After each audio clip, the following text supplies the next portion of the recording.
अस्सलामुअलैकुम। प्राइमेक्स न्यूज़ के साथ मैं मोहम्मद उमर मलिक। सबसे पहले नजर डालेंगे दिन भर की अहम हेडलाइंस पर।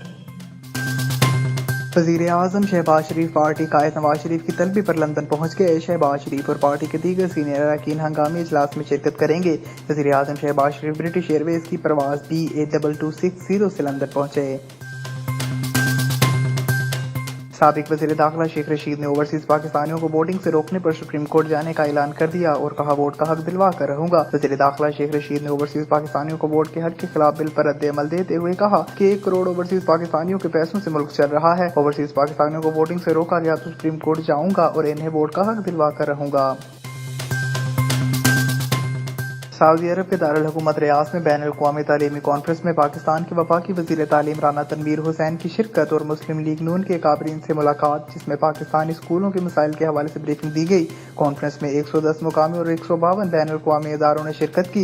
इस मौका पर मीडिया से बात करते हुए वज़ीर तालीम राना तनवीर हुसैन का कहना था कि सऊदी वज़ीर तालीम डॉक्टर हमद बिन मोहम्मद आल शेख से कामयाब मुलाकात हुई, जिससे तय पाया कि सऊदी अरब और पाकिस्तान की वजारतें जॉइंट वर्किंग ग्रुप तश्कील देंगी, जिससे दोनों ममालिक तालीमी मैदान में एक दूसरे के तजुर्बात से फायदा उठाएंगे। स्कूलों के मुतल्लिका सवाल पर इनका कहना था कि सऊदी अरब में पाकिस्तानी स्कूल्स के मसाइल को बहुत जल्द तरजीही बुनियादों पर हल किया जाएगा, जिसके लिए सफीर पाकिस्तान अमीर खुर्रम राठौर अपना कलीदी किरदार अदा करेंगे।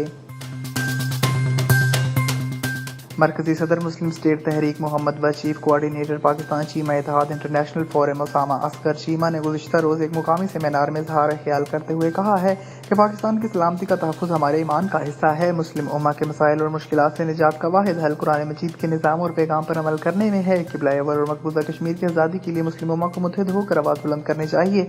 अपने बयान में इन्होंने मजीद कहा कि किसी भी मुल्क को तबाह करने के लिए ये काफ़ी है कि उनकी मईशत को तबाह कर दिया जाए।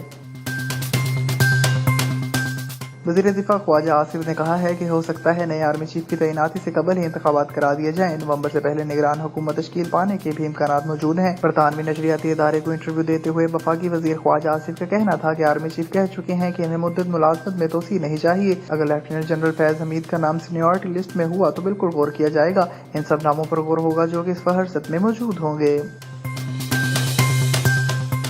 महकमा तालीम पंजाब ने 1 जून से गर्मियों की छुट्टियों का ऐलान कर दिया। महकमा तालीम के मुताबिक रमा साल मौसम गर्मा की तातीलात 1 जून से शुरू होंगी। महकमा ने तमाम स्कूलों की इंतजामिया को 31 मई तक तलबा को गर्मियों की छुट्टियों का काम फराहम करने की हिदायत की है। गर्मियों की छुट्टियां 2 माह यानी 31 जुलाई तक जारी रहेंगी, जबकि नए तालीमी सेशन का आगाज 1 अगस्त से होगा। नया निसाब मौसम गर्मा के तातीलात में सरकारी स्कूलों के तलबा में तकसीम किया जाएगा। रहनुमा तहरीक इंसाफ उमर सरफराज चीमा ने कहा है कि मेरे दफ्तर को पंजाब पुलिस ने यरगमाल बनाया हुआ है। तस्लीम माफिया जो कर रहा है अवाम के सामने है। अदालतों में इंसाफ नहीं मिलेगा तो अवाम सड़कों पर निकलेंगे। इस्लामाबाद में प्रेस कॉन्फ्रेंस से खिताब करते हुए उमर सरफराज चीमा का कहना था कि सदर पाकिस्तान को आइन के तहत रिपोर्ट भेजी थी। आइनी तौर पर वज़ीर आला ऑफिस खाली न होने के बावजूद इंतखाब कराया गया। आइन में कहीं मौजूद नहीं कि स्पीकर कौमी असम्बली वज़ीर आला से हलफ ले। उस्मान बुज़दार ने जो इस्तीफा दिया वो गैर आइनी था। अब तक के लिए इतना ही। मज़ीद खबरों से बाखबर रहने के लिए देखते रहें प्राइमेक्स न्यूज़। आप हमें यूट्यूब, फेसबुक और ट्विटर पर भी फॉलो कर सकते हैं।